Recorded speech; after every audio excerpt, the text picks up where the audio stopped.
Tema del día. Se levantó el paro de colectivos del transporte urbano de pasajeros de nuestra localidad. Ocurrió cerca del mediodía. ¿Se resolvió el problema?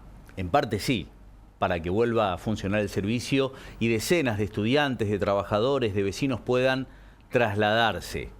Pero el problema de fondo continúa.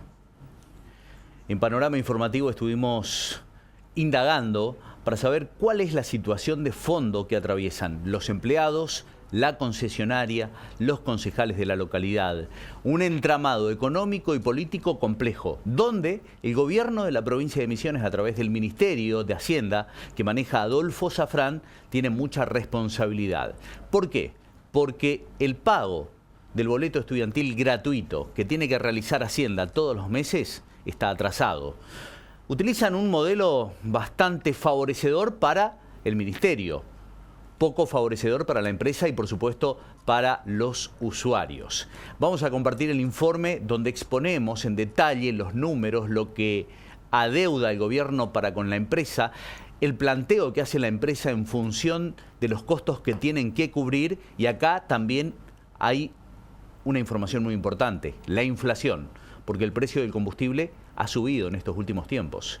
No así el ingreso de los trabajadores y también el acompañamiento de la tarifa no fue en consecuencia como debería ser de acuerdo al precio del combustible que estuvo subiendo. Los datos en este informe. Se levantó la medida de fuerza. Tras 24 horas de parálisis, el servicio de colectivos urbanos volvió a la normalidad en Montecarlo, devolviendo el alivio a estudiantes y trabajadores. Pero esta tregua tiene un precio y no es bajo. La crisis del transporte no es un problema de empleados, sino de caja. La deuda que el gobierno de Misiones mantiene con la empresa por el boleto estudiantil gratuito es millonaria y se ha convertido en una bomba de tiempo que amenaza con paralizar la ciudad de forma definitiva. Hoy revelamos la anatomía de una deuda que ronda en los 60 millones de pesos. El problema de fondo es la financiación del boleto estudiantil gratuito, un servicio vital. La empresa de transporte de Montecarlo emite facturas al Ministerio de Hacienda de la provincia, cuyo titular es el contador Adolfo Safrán, por un valor mensual que ronda entre los 24 a 30 millones de pesos, dependiendo de la demanda.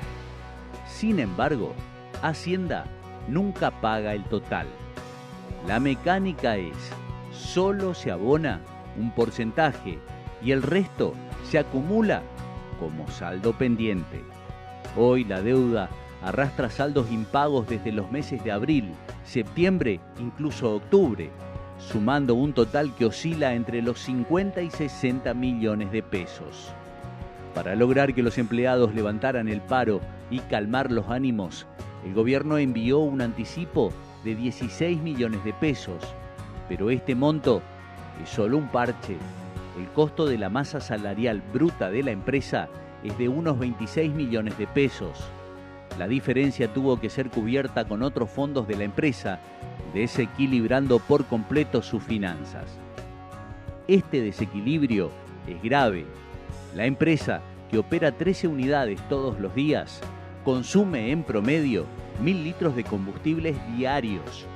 En un buen día, la recaudación podría alcanzar los 3 millones de pesos, pero en los últimos meses el promedio apenas supera los 2 millones.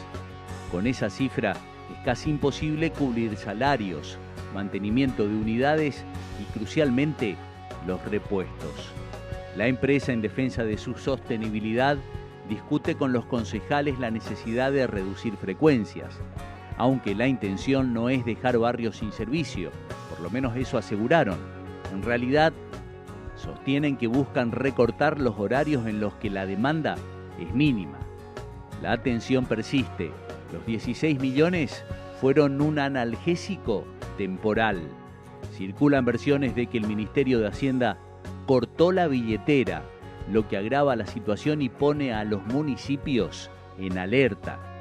El Ministerio de Hacienda de Misiones, responsable de estos pagos, sabía que debía cumplir con el boleto estudiantil gratuito en tiempo y forma, pero el manejo arbitrario y fraccionado de estos recursos, sumado a la retención de decenas de millones de pesos, no es solo un problema contable.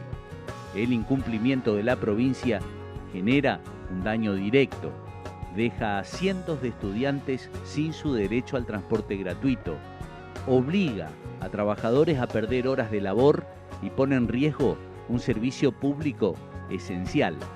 Mientras el gobierno maneja sus recursos de forma discrecional, el costo de esa arbitrariedad lo pagan los sectores más vulnerables de Montecarlo.